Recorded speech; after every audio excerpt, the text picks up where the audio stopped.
The following program deals with a controversial subject. The theories expressed are not the only possible interpretation. The viewer is invited to make a judgment based on all available information.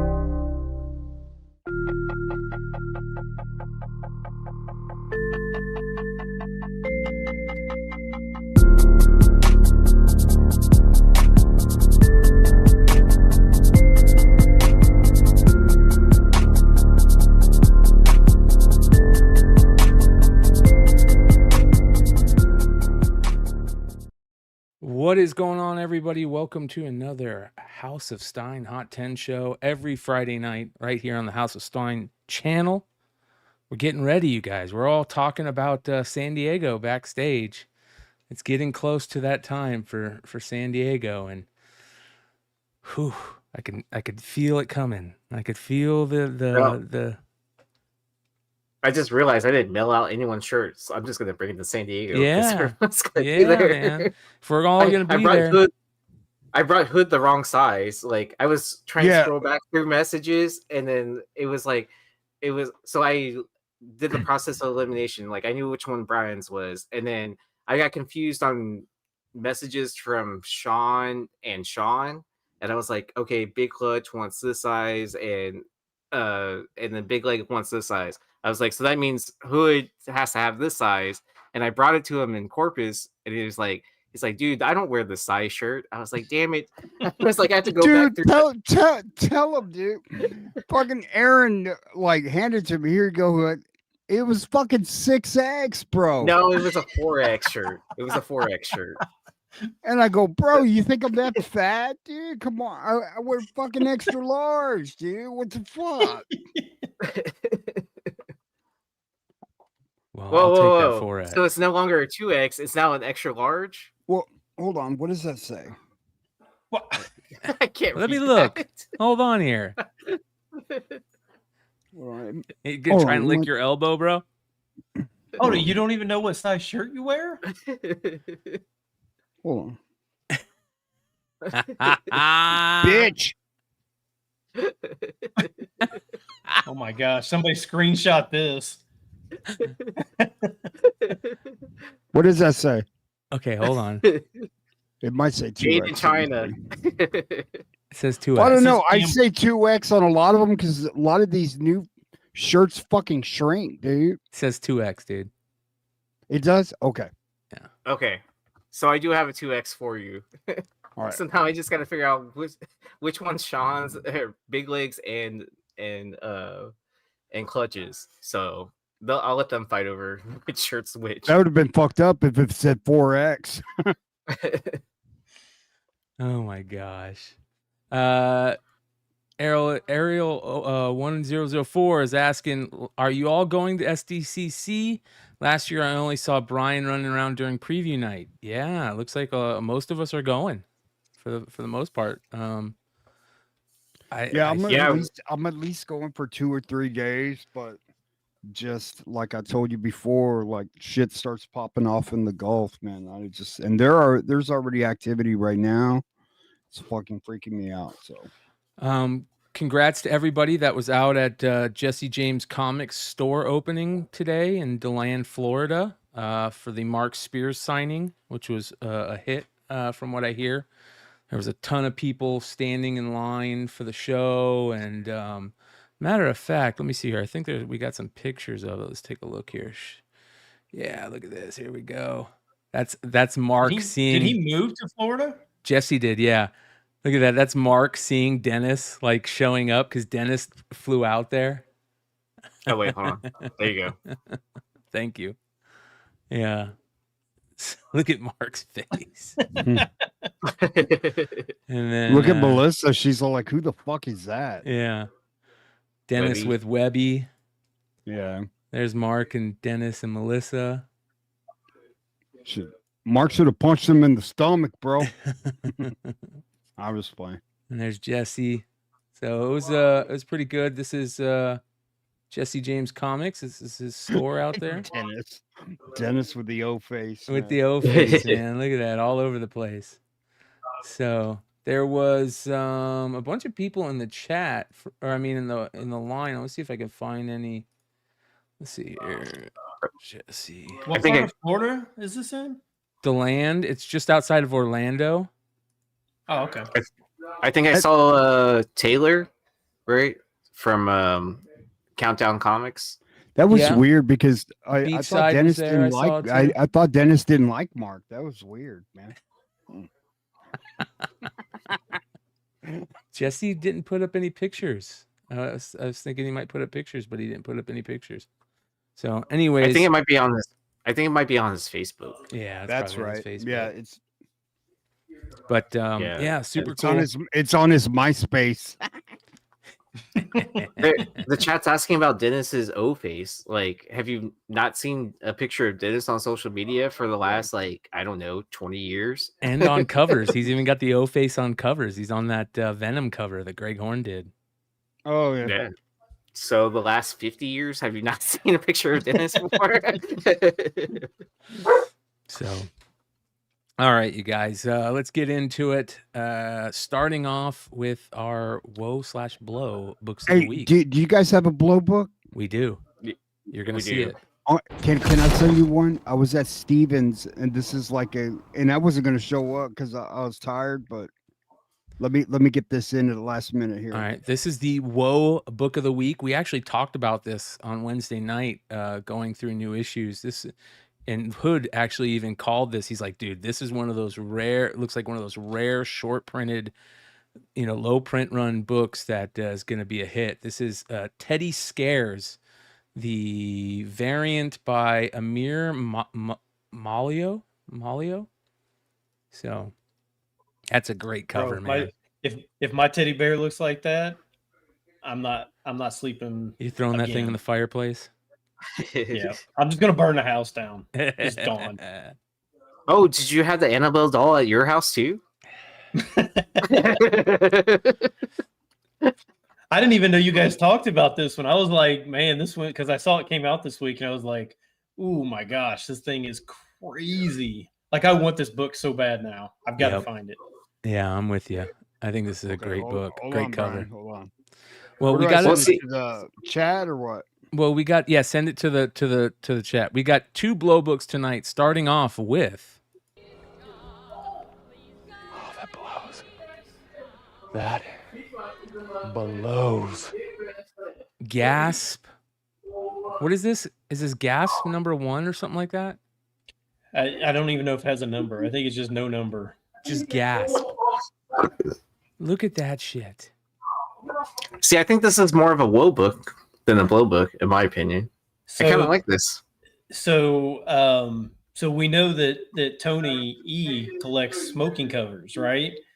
And Yeah. So I mentioned this to him, and he was like, "Oh my gosh, this one is crazy." And I was like, "Dude, he's smoking through a freaking tube with no bottom jaw. Like, what is going on here?" Dude, that is nuts. But emphysema, right? Is somebody's TV on? I have family over he's talking got in the okay. background. Yeah. Okay. Tell- Just as long as tell there's your no family to dogs shut up. barking, bro. Just as Yeah. long as there's no goddamn dogs barking. So Yeah, that was you crazy, get choice. dude. My family talking or dogs barking. And then I've been muting between and say hi to my mom. hi, Mom. Hi. Hey, Mom. So this is Joe's blow book of the week. Fuck Horny yeah, bro. Biker Sluts 13. Jesus, dude. And I was gonna fucking buy it, and I forgot. It's a good thing I took a picture, bro. Last Look at gasp. this piece of shit, dude. God damn, dude. That's terrible, dude. Holy cow. 1998, dude. Jesus. Last gasp So- comics. Hey, you it's a saying smoking this- cover too. Yes, it is. It is. Look at that. Which Are smoking you saying cover this do you is want? the first they them cover? Is that what I just heard? Who knows? I think this one's worse though. Just that plastic tube that he's smoking out of is creepy.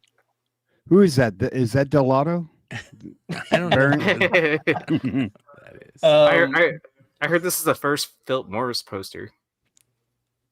Yeah. No, King of Bass said, "Is this a magazine?" This is not a magazine. This is. There's several stories in it. I think there's a Poison Elves story, I think, in it. There's a couple other stories, and it's like a compilation or whatever. Interesting. All right. Well, moving on to the Almost 10.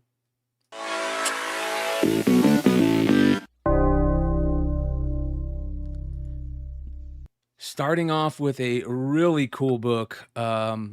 This is from the Siesta Con, which I don't know much about. The Siesta Con where's the Siesta Con at? Is that I think Rhode it's Island? in Siesta Key. No, I think it's in Florida. I believe. Okay, maybe outside of Orlando. This is Venom Lethal Protector, the Siesta Con Baby Blue variant. Out of limited to 50. They're all individually numbered too, which makes it super cool. Signed by Sam De La Rosa. The one that sold was signed. Pretty rare book. This looks like it could be a monster of a con variant, right? Did anybody else even know that they did this book? I couldn't find hardly any information on it other than these posts about somebody picking them up. Sarasota Toys and Comics Museum. Guess I am considered an art. I don't even know who this is. This is Sam De La Rosa. It says the highly limited SiestaCon Blue Edition sold very well. All 200 of my MegaCon convention exclusives sold out. So he sold that and his MegaCon variants. So, yeah, man. I didn't even know about this. I had no clue about this one. So he has a full rainbow now for every single color you can think of. Yep. For this cover. Yep. At this point. Sounds I mean, like if you it. count all the errors too. Yeah, white, Black, yellow, red, gold. blue. I guess there's not a green, right? There's not a, yeah. There's the Italian ones, right? The silver. Yep. Platinum. Or platinum rather, right? Wasn't there another color that was from Italy too? I'm not sure. It's a great question. Who knows? I think it's cool. This one's cool. So Limited to 50. I mean, so there's a couple of them that are sold for 160. Maybe that's a good price. Maybe it's not. I don't know. Yeah. I don't know if it's cheap or not. But it depends on what the buy-in was, right? That's a good question. I don't know what. Yeah. It looks Yeah, like it could have Igor been- might have seen it. It could have been like $200 to buy in for all we know. Yeah. That would be a terrible sell. Crazy. $50. $50, okay. Yeah. Yeah. There we Hey, I'm gonna go. buy it for $2 and then resell it for $160. Yeah. That's pretty dope. I've seen it happen. Well, that is true. I like how it says guest starring Sam De La Rosa at the top. Yeah, And so he's a then- cool guy, man. Yeah. So, all right. Moving on. Next, we have Star Wars Darth Vader number 25, the John Tyler Christopher General Tag. Is it Tag? Action figure variant. And this blew me away how much this thing sold for. Yeah, 110 for this. Yeah. Now it's an exclusive for a store. But it's limited to 3K. Yeah. So Super limited. so my guess is they just didn't sell out of them, and they're probably, the store is probably just sitting on a bunch of them, right? Yeah. And so that's what's kind of making it rare now. Yeah. Bro, Do you get to set the? you know what I'm your gonna neighbor- fucking say, right, dude? Like, why No. this guy? Why not get the motherfucker who was getting choked Mm-hmm.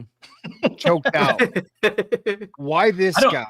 I don't even remember this character at all. He's the one that goes is talking about the Death Star or whatever, and then the other one starts talking shit too, and Vader starts choking him. What's his fucking name? Heroes Reborn dropped a $4.99 super chat. He says, "What's up, Brian, Ben, Yee, and Joe? Monsters Twitch the Witch exclusive hopefully gets an honorable mention today. It does not, but that was a sweet cover. We've talked about that cover quite a bit. The Witch exclusive variant, limited to 90 copies that were available at Jesse's store. Heroes, did all 90 copies sell? I haven't talked to Mark yet, so I don't know if all 90 copies have sold, but I wouldn't be surprised if they all sold out. So I think Jesse mentioned that. Okay. I think he put a post on Facebook saying that it all sold out. There we go. Like, yeah, if I'm not mistaken, I could have read it wrong. But are we sure this is not pronounced Tajay? Like, kind of like you could pick it up here in your neighborhood, Tarjay. Who knows? Yeah, Admiral Monty gets choked, right? They should have made Admiral Monty, dude. Yeah. Well, I mean, like, why this guy, dude? Like, 110, bro, crazy. $110. There's a black and white to this too. Oh, good lord. Yeah. Oh man, when I was opening up Star Wars Topps Chrome, I was hoping to get this guy's auto. Like he was number one on my list. Right, I'm gonna call Derek. Hey, I got it. The Tarjay. All right, moving on. This one's cool. Brian Chippendale Maggots. This is a trade paperback graphic novel from 2007. That's a pretty crazy cover, man. Really psychedelic, like the skull. Yeah, and if you want to call a book Maggots, I mean, that's a pretty good selling point. I don't know how he would even know. I mean, there's nothing it says on the cover of what it even is. It says here, where Maggots first seems to be the most avant-garde flipbook ever, readers' enthusiasm may turn to dismay when they see the instructions printed on the inside jacket flap. Readers are, in fact, supposed to read the book made up of tightly gridded postage stamp-sized panels of improvisatory black pen sketch work over the pages of a Japanese book catalog. As if this were not challenging enough, you are to read the panel rows in a zigzag pattern, left to right, and then right to left, down the first page, and then up the second page when it's tricky, like page 4 gets weird, as the author kindly notes. So it's like got all these instructions on how to read it, and it's supposed to be really crazy. And check this out. 352 pages. What? I don't know if I could keep on reading a book like this. 352? What? Dude, oh my God. You want to hear something crazy? Look at this. That's like omnibus size. $2,480 the guy wants for it. Oh, So somebody must. that it sold for. I thought it was crazy it sold for $50. Wait, you don't want to pay $2,000 for it? That's nuts, dude. So there you go. Crap. Oh, wait, so are those the sellers that sell by weight? Wait, because it's 350 pages. Like it's $1 a pound, right, or something like that. So it's an acclaimed follow-up to a book called Ninja, which was reviewed in such diverse sources as the New York Times, Art Review, and Comics Journal. Co-founder of the legendary Providence underground art and music space, Fort Thunder gives an immersive, frenetic reading experience. Originally drawn in 1996 over the pages of a Japanese book catalog, the monumental 350-page graphic novel Maggots is reproduced here in facsimile edition with every nick and tear intact. Wow. So this is actually a facsimile of the original. So That's weird. So the Amazon one you pulled up was the original then? Yeah, so the original, so he when the guy got this, he got a Japanese clothing catalog, okay? 1996 Japanese clothing catalog, and he drew the comic in the catalog with all the tears and stuff in the catalog. They took that catalog and broke it down and did a reprinting of it to make this graphic novel. So sounds like more of a conceptual art thing than an actual comic book. Mm-hmm. Yeah. So Dinesh, how many copies do you own? yeah. Wow. Did you see that Bad Idea is putting out the world's smallest comic book now? Oh, are they? Yeah, yeah. I saw that one with the stake through it or whatever. That looked pretty cool. All right. I mean, they're determined not to do the comic that I suggested. You know what I mean? Well, you have to talk about that to him when we get to San Diego, dude. We're gonna be hanging out with him Inside Friday Outside night. comic book, bro. Yeah. So He's just all gonna right. surprise you one day with a case of them or something like that. Moving on. This one's crazy too. I've never seen this book. Tough to find information on it. Robin Hood the Hunt. Oh yeah. Issue number 2, the David Nakayama cover G, from Zenoscope in 2023. I got it. You I got it. this? Fuck yeah. We covered it on Long Story Short a while Wow. back. See, y'all viewers are breaking the rules already. Yep. Setting record high prices, and we're talking about the that's a book mama again book, on the bro. almost 10. Mama! Mama! That's a cool cover. Yeah, Fuck yeah, 165. it's This doesn't look like Nakayama. I mean, do you think Little it bit. does? A little bit, but not much. You're right. If the Nakayama signature wasn't there, I probably wouldn't know it was Nakayama. It's probably AI, dude. You know? I 100% agree with that statement. With a signature, not the AI. It's cool. Just How to much does it sell clarify. for? 165. Damn. I paid 50, Wow. but that was like a year You're ago. gonna Yeah. you're gonna sell it now? No. Mine. Moving on. This is why you need to buy multiples. Here you go. I Star may Wars, get it graded though, man, because for Nakayama cover, it's one of his best. Star Wars Rogue One adaptation, the Walmart variant. Mm-hmm. This book sells for a lot raw too. It does. But the last CGC 9.8 sold for $650, and this CGC 9.6 sold for $625 this week. Wow. And I thought Star Wars books were dead. No, a lot of it is Andor. you know, the Andor. Yeah, I have this in a 9.8. Is this the first appearance of Andor? Mm-hmm. In a comic. That's cool. That's a cool book. This cover was only for the Walmart packs, right? Yeah. Mm-hmm. Okay, I think I had one. I don't know if I still have it. So I need to look through my boxes. Yep. If it's on.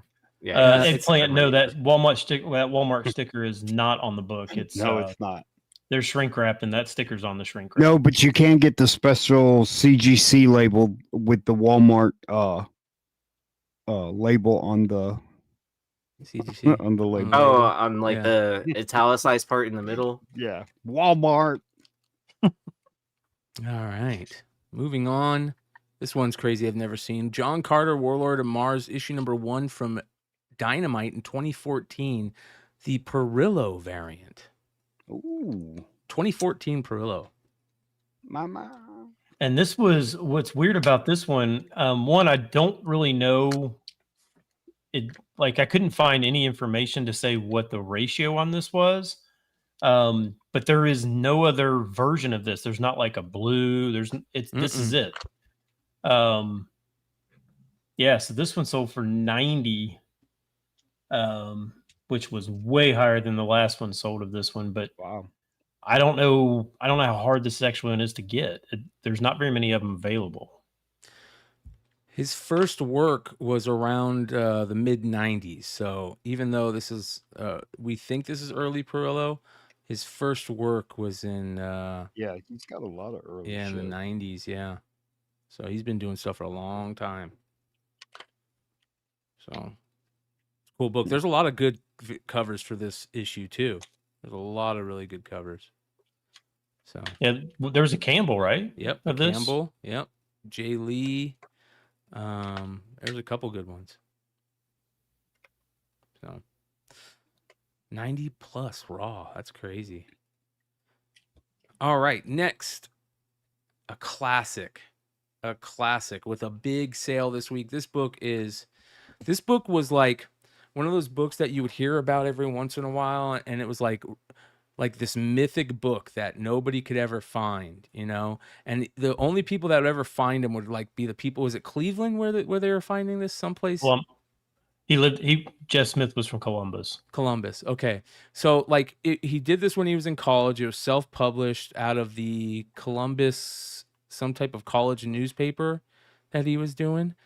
And he put all the strips together and did this Thorn, Tales of the Lantern, first appearance of the Bone characters.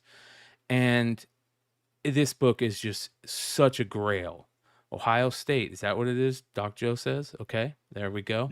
Yep. So crazy rare book, and a VG copy with the Jeff Smith auto on the interior. And I wonder if the auto, did you look at the auto, was like old school Jeff Smith? So it was pretty cool. He actually said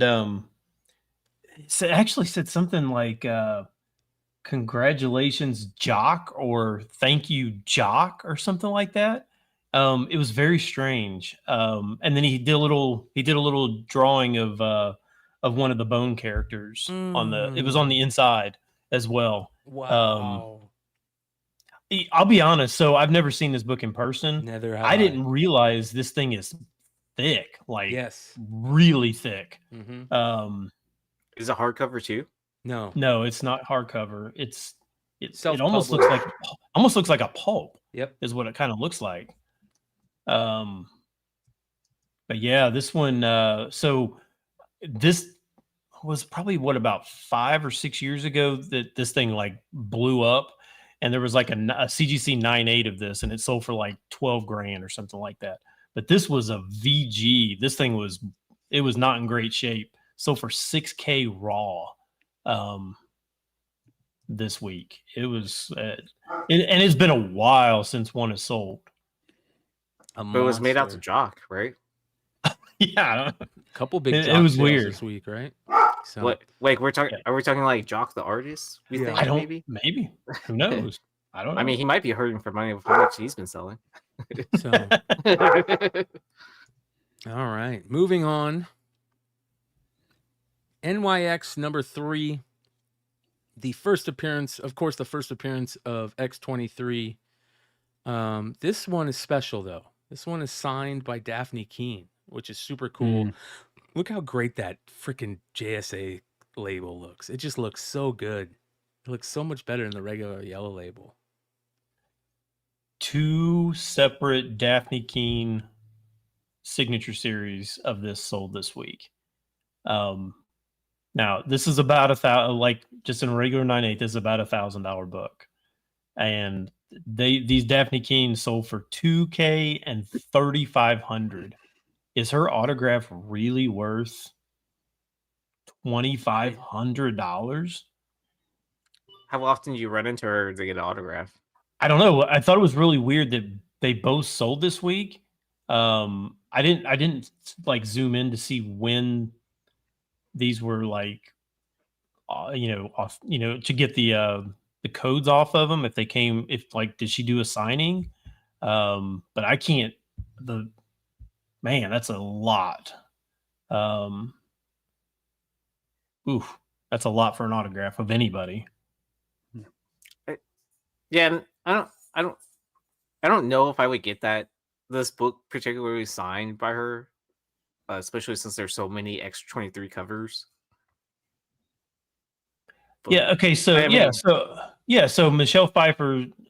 Derek's saying Michelle Pfeiffer adds like an 800 to 1,000. Okay. Well, I mean, she's like a Oscar-winning actress. she's like an A-list actress. I mean, she's other than one movie, has Daphne Keane ever been in another movie? I mean, besides Deadpool and Deadpool 2 or Deadpool 3.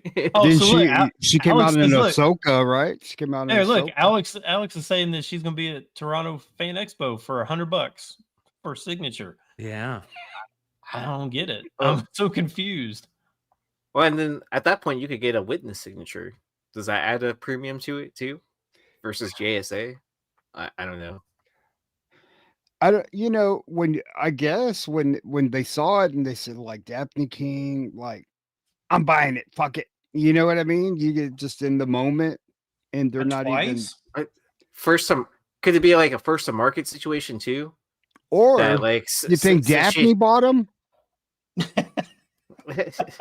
she could probably afford them, but my Right. point being that like since she probably hasn't signed a whole bunch before this coming up convention, That's fair. and then someone just ran into her with these comics or whatever, and it's already back and graded because there's virtually no market for this, right? I mean, and then obviously there's somewhat of a demand. Do you think it's that situation? And then the high grade first appearance, Maybe. I don't know. It's crazy. perfect storm of all those things, or something. I don't know. I mean, I'd probably pay 100. I mean, 100. That seems pretty reasonable. $95 for a signature from him. But my thing is like, I'm not going to get anything autographed by someone that I can't read their signature. You know what I mean? It's just fucking annoying. Like if I didn't know, like I wouldn't be able to tell you who that was. You know what I mean? Like I want to be able to read the signature. It's so annoying, dude. And people you pay. can People you pay can read for- J. Scott Campbell's signature. Hey, you can read J. Scott. Don't you dare talk about my boy, bro. But I can read it because he has it 6 times on any given cover. damn right, as it should be. Nah, but Interesting. like, what's your opinion, Brian, on like scribbles on baseball cards and I think comics? they're garbage. I think that if you're Right? gonna sign your signature to something, it needs to look good. At least be Oh, proud of it. Did you see Frank Gore Jr.'s Oh autograph? God, classic, bro. Bro, Hey, you might as but well just I'm not- put an X. At the same time, I'm not going to stop anyone paying X amount of dollars for whoever's autograph I don't care about. As well, if I have it. Yeah.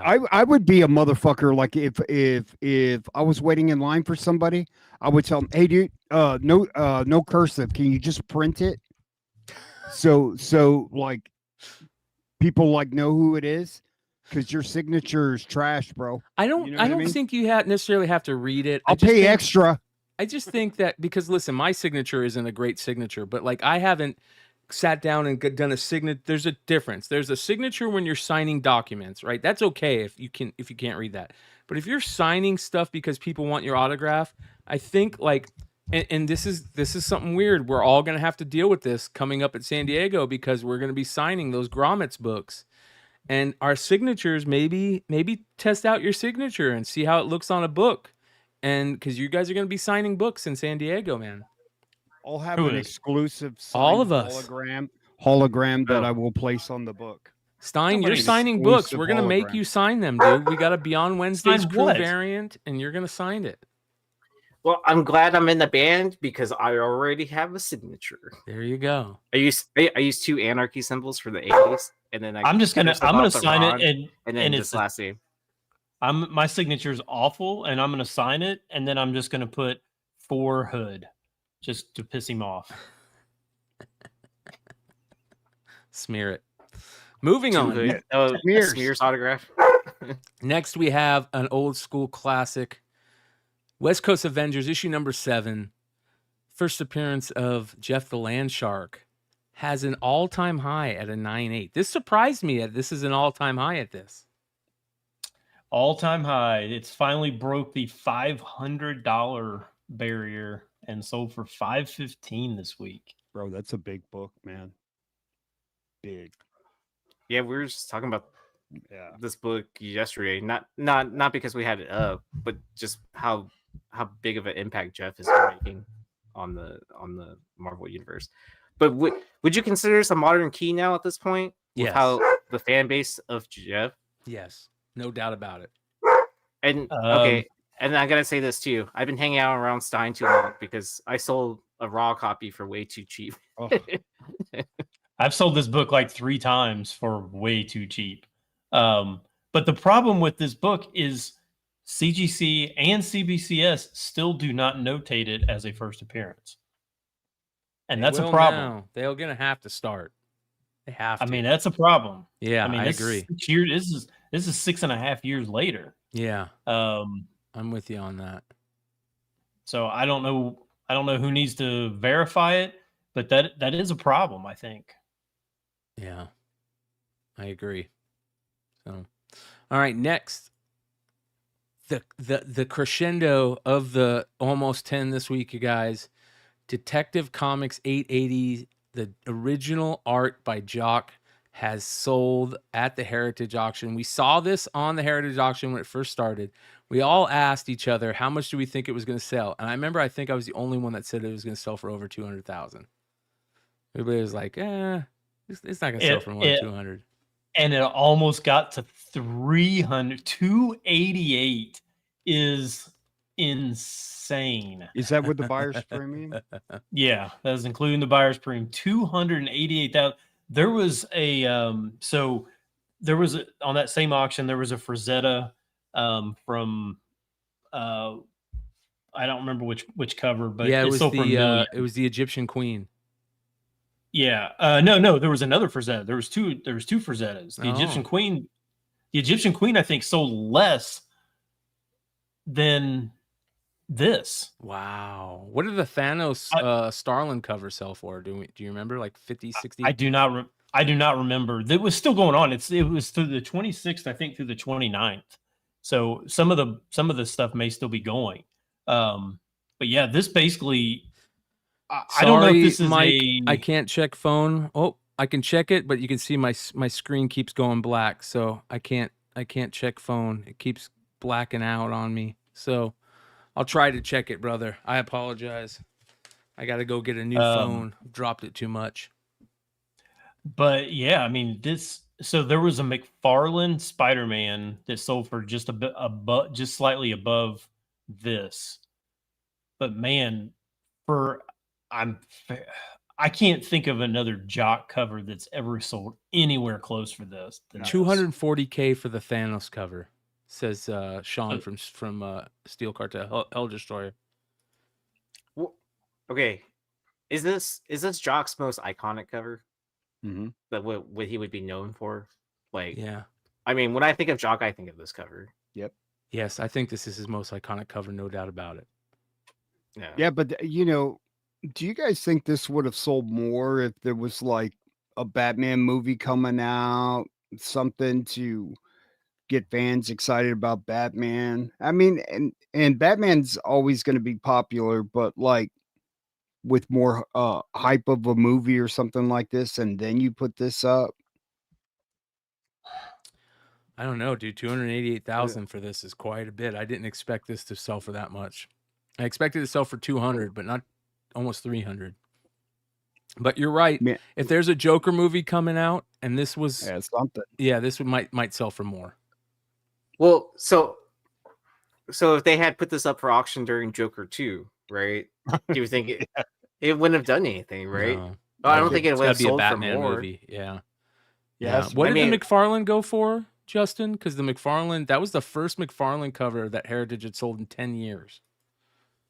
I think it was 3. I think it was 3 something. Okay. I think it was on the list, like the first one, like sort of highest to lowest. It was the McFarlane was just to the left of this Jock cover, so I assume it's somewhere around 3. Damn. Crazy cover. All right. Moving on to the list.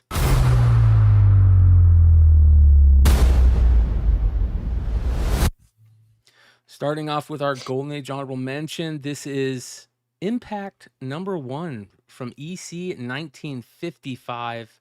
Another Gaines file copy makes the list. Okay, this is not like any. This does not, to me, look like anything super special. Does it? I mean, he's tripping, fool. I mean, this CGC 9.4 sold for $13K. This book had literally never sold in any grade for over $1,000, including this same Gaines file copy 15 years ago sold for like $700. Wow. You know, I can explain that. I'm thinking that there's new people in the hobby, and these new people are scooping up these types of books.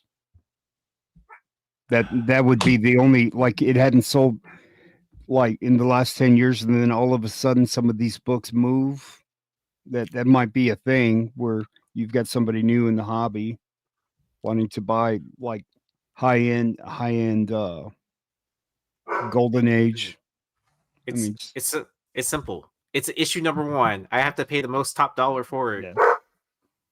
Well, I Impact guess. is a classic series too, right? It's the new, as like it says on there, new direction in magazines. Like the EC is such a big part of, you know, comics history and you know, the Gaines family and everything. So it's more of a history thing, I'd imagine, if that makes sense. We're releasing hoodies in the fall. There you go. All right. Next, our regular honorable mention has to be one of the coolest books that I've never seen that I want right now.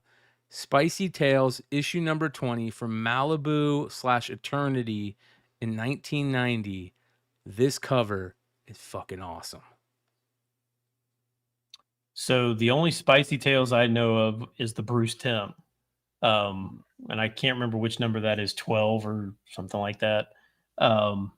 This is the last issue, I believe. It was like a $20 book. Multiple copies sold this week for $40 to $45. I know the Tim is very hard to find in high grade. I would assume that this is probably the same.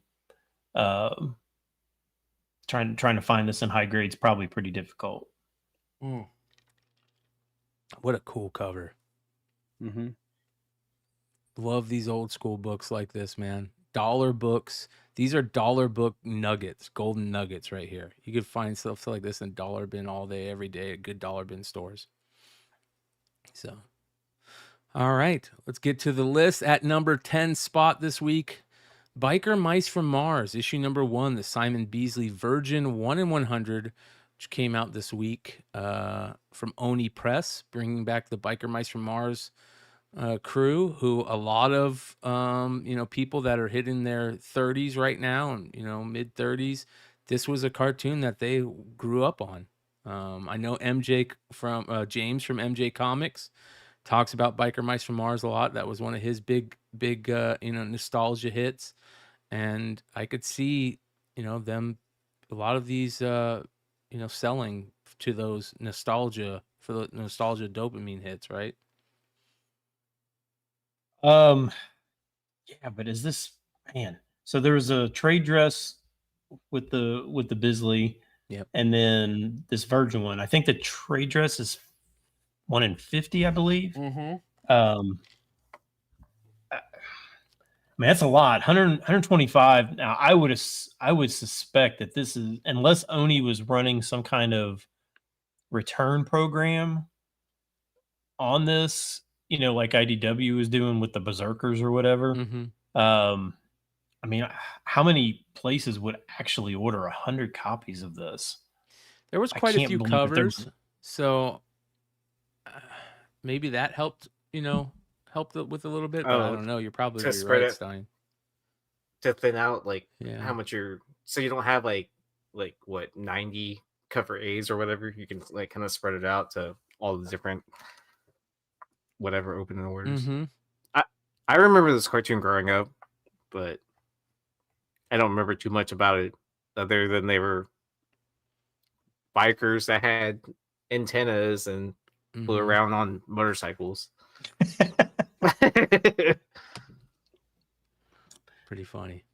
All right. I might still have some of the original figures. At number not in box or 9. anything.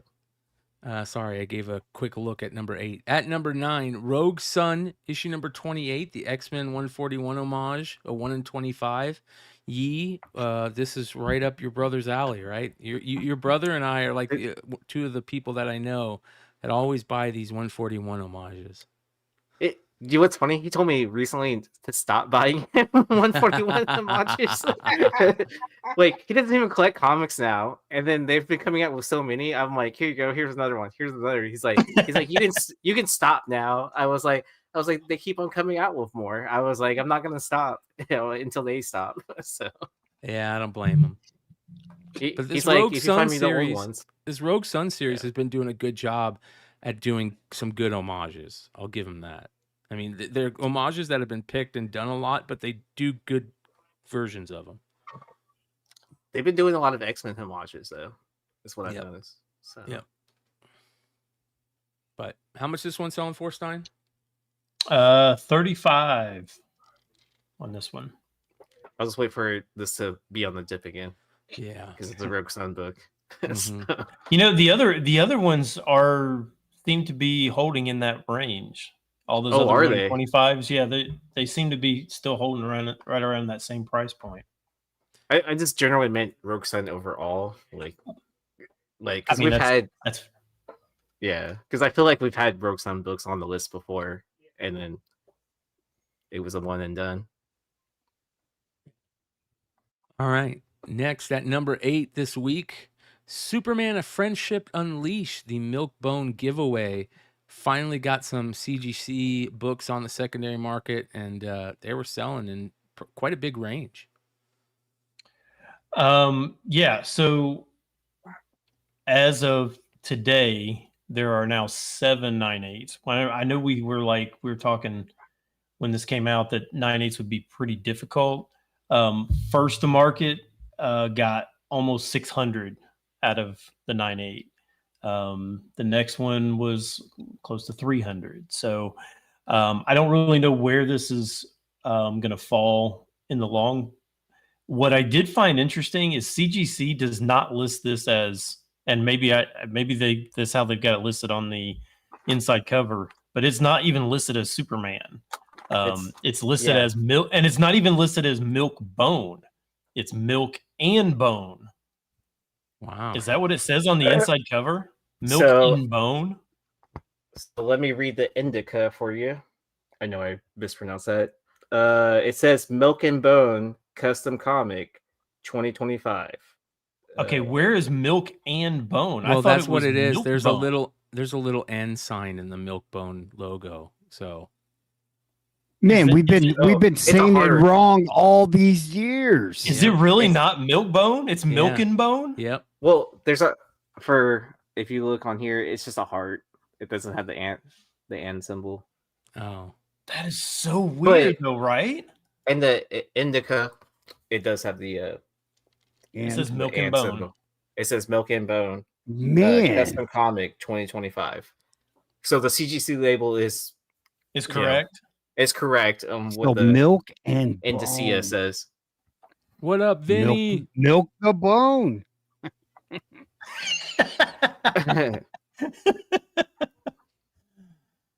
Shout out to Vinny Kumar, another one of the Matrix. crew members that's going to be at San Diego this year, who's also going to have to sign some books.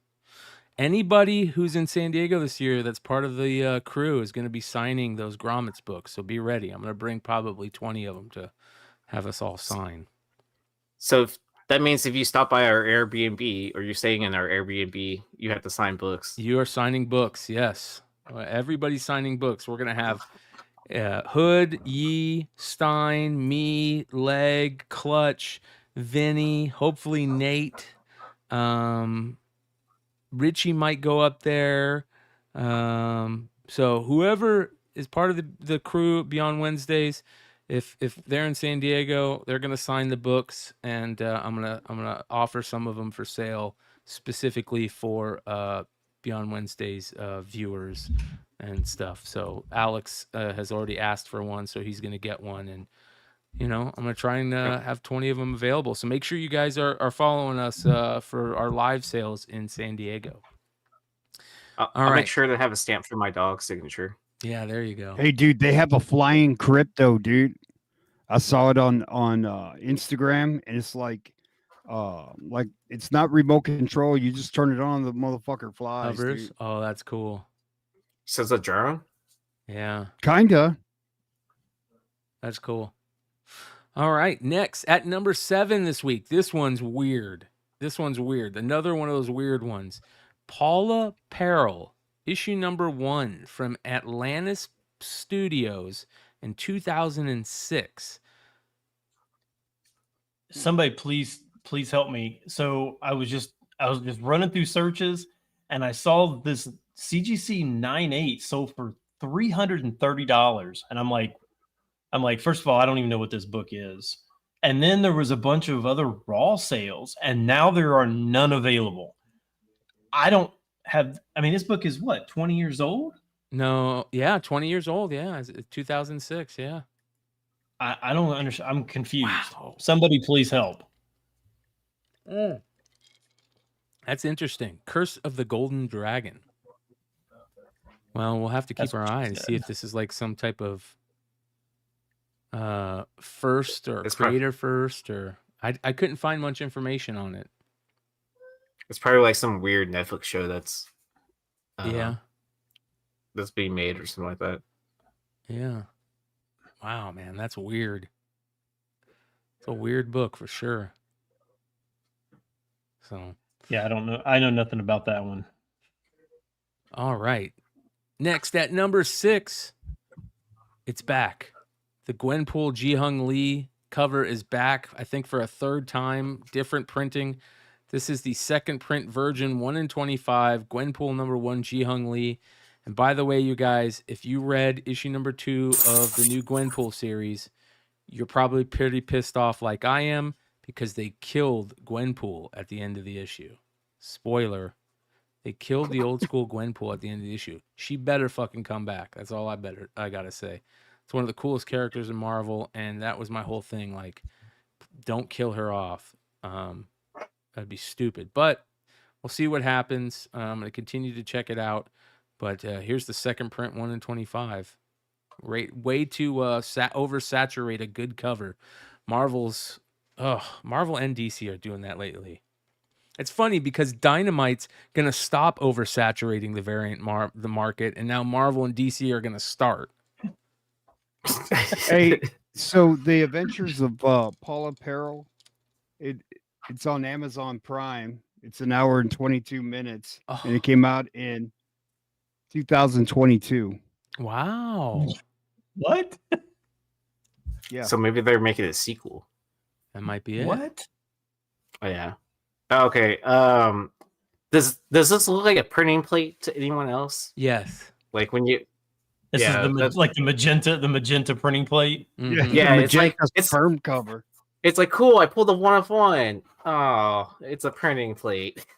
That's the way I feel about this cover.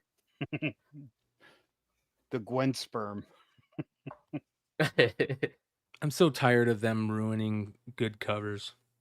The collectability market on good covers. It's tiring. And they're shooting themselves in the foot so bad. It's unreal. Hey, but you know what they've never reprinted? Paula Perel. Hey, be careful what you ask for. You might get a facsimile. Yeah. A foil facsimile. This cover's so good, I can't wait for the blank. Shooting blanks. $50 on this one, huh? Yeah. Man. Hey, at least the prices are starting to drive down on the 1 in 25 second prints. Hey, well, no, this is the 1 in 25 second print week. There will be more to come. Yep. Mm-hmm. Oh, there's more to come. Yeah, At number 5, we got a really good one. It wasn't my favorite Sveta book, but it's a good one. I just don't like seeing them homage Lost 23. I'm sorry. I think that's a book that shouldn't be homaged. Just like Detective 880 shouldn't be homaged. Lost 23 by Hughes shouldn't be homaged. But I'm such a big Sveta fan that This book's good, Brian. I know. I'm really happy to see her. Anything that she's done in the past is starting to catch heat. I think that she's the second hottest artist in comics right now behind Mark Spears. There's no doubt about that in my mind, especially if you look at the secondary market value on her stuff. And she's another one of those artists that it's very easy to root for. As a matter of fact, we're going to be having Adam, her art rep here in the U.S., coming on Beyond Wednesdays, not next week, but probably the week after, to announce some really special San Diego books for Sveta. I'm a fan of hers in a big way, and I think a lot of people are starting to jump on that bandwagon, and now you're starting to see anything that she's put out in the past start to rise in value. Yeah, I agree with you. I hate the fact that it's a reprint of The Boys #1, but doesn't change the fact that it looks good. Was $60, now it's $160, so it went up $100. How much? 160? Yeah, 160. there is a medal of it that's limited to 25, and this is limited to, I think, 300, right? 333. 333. Yeah, It's really good, man. Was Starlight even in issue 1? Because I know in The Boys, like, there's a lot of first appearances no. like that happen in issue 2. Yeah, she right? wasn't. She came out later on, right? With the 7 or whatever. Yeah. Oh, so she would have been in issue 2 then. I'm going to tell you right now, you're going to see a lot of artists get hot that have Sveta's style.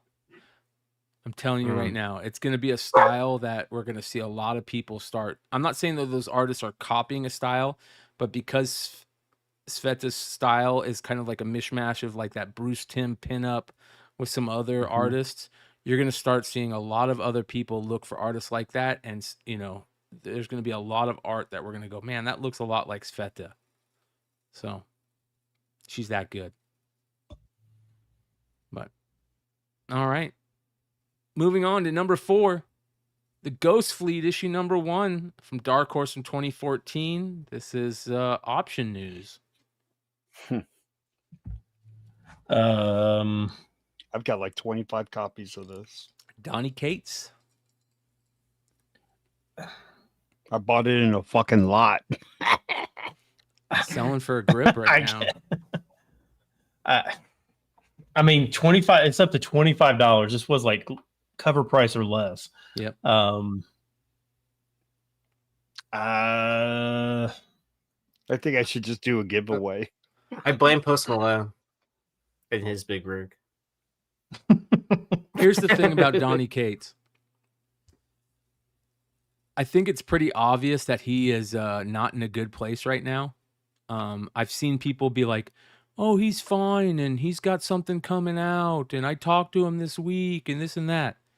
Bullshit. I hear rumors every con that he's supposed to be at that he doesn't show up to the con for 2 days. His handlers are trying to find out where he's at. He's got all these commitments he's missing. It sounds like he's in trouble again, and I'm sorry. I just, I don't have any faith in Donnie right now because I know what drug addiction is like, and I think he's gonna take he needs something special, and I don't know what that is right now. I hope it can happen for him. I hope that maybe he has like some friends and some family that haven't given up on him yet that can really push him to get some help. But it sounds like he's in a really bad place. And I don't care what any influencer, what any person that says they know him, this and that.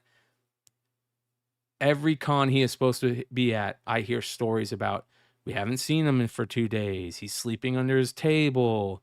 He's missing. He was supposed to be here for 2 panels. He was supposed to be here for this selling event. He was supposed to be. It doesn't sound good. He's wearing a leather jacket in the middle of Florida in the middle of the summer. It's heartbreaking because, like, you see the talent. Like, they're taking one of his early books and doing something with it. They did the Gore the God Butcher. They did Noel. Yeah, I mean, well, they did Noel. Like he had the ability for a lot of his stuff to, go to another medium, like just like movies or TV, and like he was a hell of a writer, like, and nobody's talking about reading books, and he made you read books. I know, like, this sounds crazy, and I know I'll probably get some flack for it, but I would love to talk to the guy. I would love just to talk to him and be like, bro, what's up? Like, I've been there.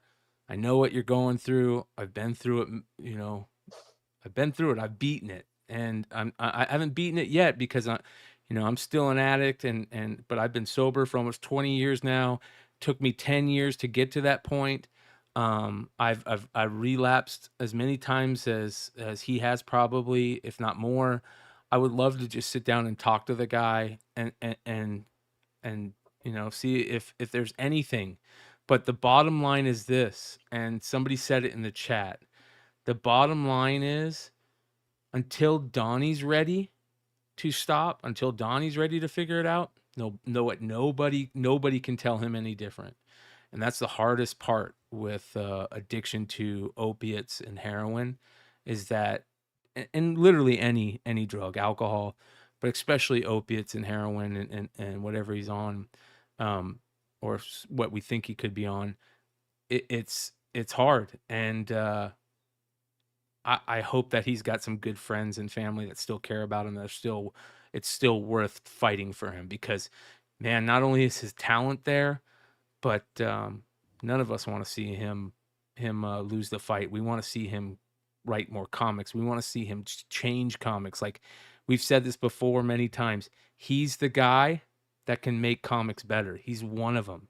We just need him to be a comic guy again. So I hope some way that the success of this Ghost Fleet can help him rather than hinder him. So we'll see what happens. But that being said, moving on to the top 3, you guys. At number 3, Hyde Street, issue number 7, the Serial Box 1 in 20. Another book we were talking about the other night, that we love these Serial Box variants, man. And Ghost Machine, I'm a Ghost Machine fan. I think that they can literally do no wrong right now, just like Skybound and the Energon universe. They're just killing it. So you like these Serial Box covers? Totally, dude. Totally. Because they were like part of the comic to begin with. You know what I mean? They're like in the comics, and then they made them covers. You know what I mean? They're fun. I like covers like this when they're like, collectible, you want to make people want to catch the sets. And I think these are really fun. They kind of remind me also of, remember the Paul Green? Like Paul Green would do those variants, those serial variants. But the little, kid, dulled down ones, not as much adult as you would say. Yeah. I guess. I don't know. I don't know. Maybe it's just. I don't know. Maybe it's just the way this one looks. Maybe that sounds like a name. No, it sounds like a name you would give a band, dude. Like Dr. Jelly and Mr. Peanut Butter. Like fucking cool. Yeah. Yeah, Stein hates cereal. $40 plus though for a new book, a new 1 in 20. That's not too shabby. No. He said he's not a kid anymore, so he doesn't see the Tricks shapes anymore. Yeah. Tricks has shapes? Yeah. That's really? That's the crazy part, Stein. They did change it to these shapes way back in the day, and then they brought it back to regular tricks, and then they made these mini tricks where they're like really small. Oh, they were so good. But ever since they went to the shapes, they changed how they make them. And I don't know if you remember, but Tricks used to be the best cereal back in like the 80s and 90s. Every once in a while, you'd get like a spoonful of Tricks that one of the Tricks would have like a bunch of like extra flavor in it or something. And you would, oh my God, they were so good. I used to love Tricks. Nothing's as good as it was back in the 90s, man. Bro, Nothing. Captain Crunch, dude. Oh, sad. When there's not much left in the bag, dude, and you got that fucking sand of cereal. Bro, diabetes that was cinnamon alert. toast. That was cinnamon toast crunch for me. Mm-hmm. Like when you got to the end of the bag, because all the when I see cinnamon, and when I think of Captain Crunch, I think of the Breakfast Club. Remember when she's putting the Captain Crunch on the white bread yeah. and she pours the sugar over it and eats it? Ugh. Anyways. All right. Man, now I want cereal. See, he doesn't hate cereal. He likes it. Mikey likes it. All right. At number 2 this week. All right, you guys. I don't get this one. I don't get it at all. Amazing Spider-Man issue number 3, the second print, black and white, 1 in 25 from Rose Besh. It's It selling. sucks, dude. Yes.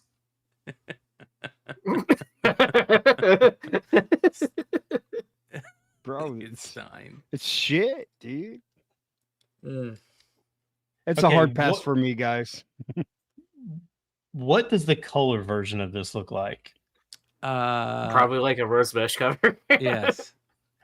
I mean, what is he eating? Because I can't Yes. even... Yes. Yeah, that's what he's eating. And why So is he kind of like? Why is his right? haircut like Like an anime a- character? Yeah. no, like a 14-year-old soccer player? Yeah, why is it dark on the bottom and then light on the top too? It looks like he's not wearing any pants. Oh, I thought he was part of Backstreet Boys. He's just for a got the second. top of the pajamas on. You forgot the bottoms. Oh man. Oh, is he part of BTS? Who knows? Bro. They shouldn't just allow anybody to do Spider-Man, bro. You know? But this is a 1 in 25, you guys, that's selling for $60 plus. That's the crazy part. Yeah. So there you go. Yeah, art is subjective, you guys. Okay. It's weird, but All right. yeah. All right. At number 1 this week, you guys. Ultimate Spider-Man issue 16, the Michael Walsh second print Virgin 1 in 25. Came out this week as well. This is a really good cover. I think this is an excellent cover. I like this a lot. I just don't like these sideways covers for comics. I never have, never will. Yeah, but this is not really sideways though. You're right, but I'm going to look at it. I'm going to twist my head to look at it every time. Oh, his body's physically sideways and Mhm. it's still supposed to be a head-on. Yeah. I love the view, background. The background looks so good too. Like, this is a great cover. It's just, I don't like these quote unquote sideways covers, even though it's not sideways. I do have one question, and maybe I don't understand. Why are the stars Yeah, dude. What the like drawn by like a man? 4-year-old in the background? Because it probably was drawn by a 4-year-old. I No, like no, no. that. I like that. I think that's kind of cool. I like the moon, the way the moon looks. Like the moon looks great. The stars literally look like a Looney Tunes character just got hit in the head, and it's the stars over their Yeah. head. Yeah, that's a good point. I'm confused. And I love With this the color blue. palette, I always like the blue like shading on the black suit Spider-Man. I always think that's very cool. Mike Zeck used to do that with Snake Eyes a lot. They're stickers. What? I just don't like am I seeing a reflection on his head? maybe. But Yeah. I was gonna say Which with head? the background color palette, I think this would have been a better Spider-Gwen cover Yeah. than a dark suit Spidey. I would rather How just is have this the trade number dress. 1? 'Cause it's a bad week. Selling Yeah. for $60 to $70 on this hood. And it's a 1 in And there was a 25. bunch of sales. Fucking sucks. So Are that's they comics right are they now. doing you the guys. whole? Is the whole Ultimate Spider-Man run gonna have like at least a second print for every single issue? It's about to end. They're gonna shut that shit down. There's rumors that they're ending the Ultimate Universe at issue 24. Oh, because it was doing that well. They're saying that might have to do with the storyline and the maker. Other people are saying that Momoko just isn't going to continue, so they're definitely going to end that one, that X-Men one. What? No more Momoko? They're going to redo another Ultimate Universe and get another #1. You know how it is. It's tiring. Rebooting, sweet. Whee! I will say this.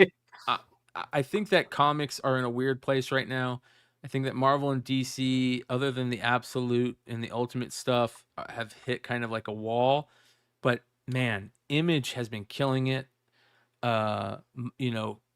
Some of the smaller publishers, Keen Spot with Monsters, Massive with the Pinup Apocalypse stuff with Sveta and Andrew Tarasov and that type of stuff. I think that the smaller publishers or the mid publishers are the ones that are carrying comics on their back right now in a major way. Especially Image, Ghost Machine, Skybound, Spawn Universe. That, to me, that's the best stuff in comics right now. And Marvel is just really shit in the bed as of late with actual content in the books. It feels tiring and boring, and there's so many people that are not reading Spider-Man, and that needs to end. And hopefully it will. J. Michael Straczynski is supposedly coming back to do Spider-Man. They're doing the DC Marvel crossover stuff. But let's be honest. How many people want to read another Kevin Smith comic book at this point? Hey, bro, it's pretty sad when I'm looking forward to Jeff the Land Shark and Crypto. You know? And let me tell you, that book is going to sell. That book is going to sell fast. Yeah. So, all right, you guys, we're getting pretty good at keeping this around about an hour.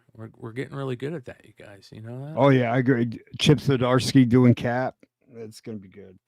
That being said, make sure you guys stick around after the Quickie 10 so we can talk about San Diego, and let's get on with it. Stein, what do you say? See you. Bye.